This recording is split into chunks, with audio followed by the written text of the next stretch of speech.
స్వామి రాత్రి లేదు పగలు లేదు, ఇంత జనమా, ఇంతమంది తడి బట్టలతో నీకు అంగ ప్రదక్షిణాలా, ఇంతమంది తలనీలాలు ఇచ్చేసి నీ దగ్గరికి వచ్చి దర్శనమా, ఇంతమంది ముడుపులు తీసుకొచ్చి హుండీల్లో వేసేస్తున్నారా, ఎప్పుడు వింటున్నావయ్యా ఈ కష్టాలన్నీ? కళ్ళందుకే ఇలా నామాలు పెట్టేసుకుని నిద్రాముద్రాం నిఖిల జగతి రక్షణే జాగరూకం అని దక్షిణాయనంలో పడుకున్నవాడు ఆంతరంగంలోకి చూసినట్టు వచ్చే వాళ్ళ మనస్సులు చూస్తాడు.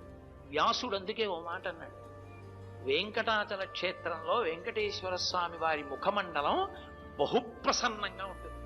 ఒక్కొక్క రోజున ఎంతో సంతోషంగా ఉంటుంది. అర్థం ఏమిటో తెలుసా? కొండ మీదకి ఎవరో ధార్మికులు వచ్చారని గుర్తు.